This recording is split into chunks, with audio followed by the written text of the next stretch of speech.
Acoustic privacy in meeting rooms and offices. The acoustic privacy rating of a space is dependent on two factors. Firstly, the continuous background noise level within the receiving room, and the background noise level is usually generated by the air conditioning system. Secondly, the sound insulation performance of the partition itself. But we also have to include an allowance for doors, windows, openings, and ceilings between offices. The higher the level of background noise in the receiving room would result in a generally improved acoustic privacy in the room. Conversely, the lower the background noise level in the room, less acoustic privacy will be achieved, and this has to be compensated for by a higher sound insulation out of the wall to achieve the same level of overall privacy. A word of caution on the background noise level, though, in a receiving room. There's only so far you can turn up the background noise level from air conditioning or a sound masking system in a receiving room before that background noise becomes distracting to the occupants. So it is therefore a balance between the background noise level in the space and the sound insulation performance of the wall partition that determines the acoustic privacy rating. Let's look at sound transmission paths from room to room. What we have to watch out for are the acoustic short circuits, or what we call flanking paths that are not so obvious between rooms. The obvious one is the wall performance.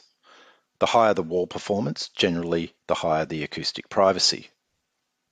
But this can be compromised by where the wall meets different junctions in the room.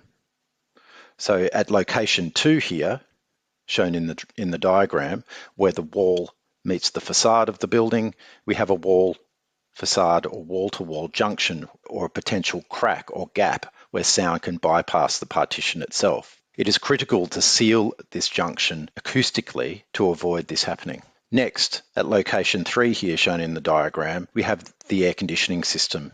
And the return heating, ventilation and air conditioning system path is usually through the ceiling at high level. And in this situation, we have air conditioning ducts that are connected between two spaces. So sound within one space can travel up through that ductwork, bypass the ceiling and bypass the wall altogether, and be heard in the receiving space. At location 4 here, we have another junction between the wall and the ceiling, and this has to be sealed effectively at that head detail. Location 5 is the ceiling performance itself. If the ceiling material, whether it's acoustic ceiling tiles or a plasterboard ceiling, is a lot weaker than the wall partition performance, then sound can bypass that wall and go through the ceiling construction.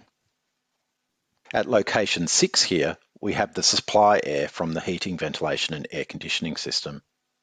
And sound from one side can bypass the wall altogether through the supply air ductwork. Let's look at the definitions of different acoustic privacy ratings. Firstly, poor acoustic privacy is when normal speech in a neighbouring room is intelligible and clearly audible. Raised voices are clearly intelligible and possibly disturbing, especially if you're familiar with that person's voice. Fair acoustic privacy is where sound is audible in the neighbouring space and could be intelligible if the speaker is known. And for a raised voice, the voice would be clearly intelligible. Good speech privacy is where sound is audible from the next space but is not intelligible, so you can't make out the words being spoken. But for raised voices, the sound would be audible and could be intelligible if the speaker or the subject is well known. A very good speech privacy rating is where normal speech is just audible. For raised voices, the speech is audible but not intelligible. So again, you cannot make out the meaning of the words being spoken at a raised voice. This is a case study of the demonstration of speech privacy between two private offices in an office building. What I'm going to play to you is the original recording as if you're in the same room as the person speaking. This gives you a sense of the level of sound of that person speaking in the room. I will then put you in the neighbouring office and play to you the performance or the acoustic privacy achieved by different types of wall partitions in between. So have a listen to the original recording as if you're in the same room.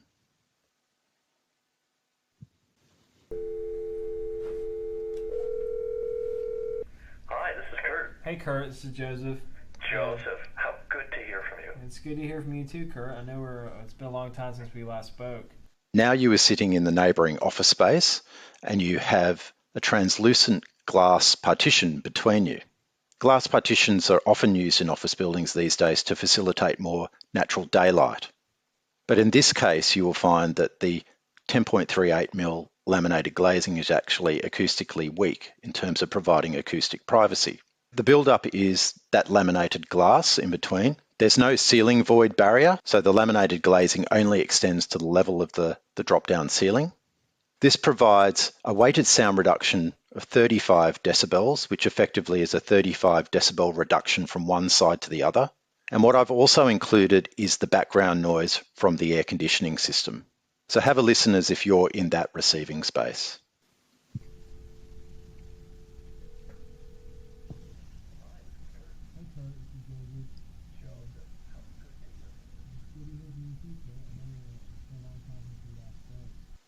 As you would have heard, the telephone conversation was clearly audible and intelligible in the receiving space. You could make out the meaning of the words being spoken. So this would be considered poor speech privacy.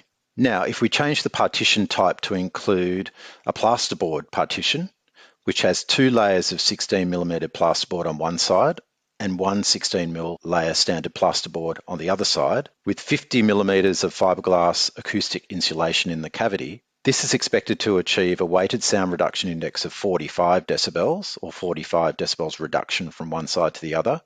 And I'm also still going to play that 40 decibels of background noise. So have a listen as if you're in that receiving space.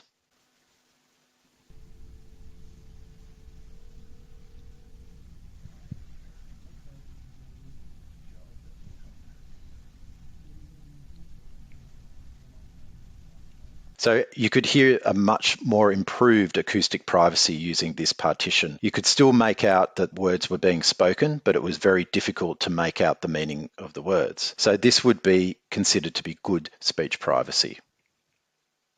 I'll play you one last demonstration, and this is if we add another layer of plasterboard into the partition. We now have two layers of 13mm plasterboard on each side of a 64mm stud with 50mm of fiberglass acoustic insulation in the cavity. This should achieve a weighted sound reduction index of 50 decibels, and again you will hear that 40 decibels of background noise from the air conditioning system.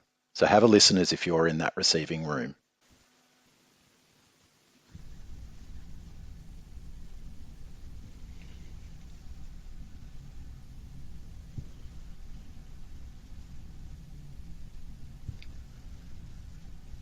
So as you probably found, it was very hard to hear any conversation whatsoever. So this is considered to be very good speech privacy or acoustic privacy. What you probably heard instead, now becoming more predominant, was the background noise from the air conditioning system. That's probably all that you heard.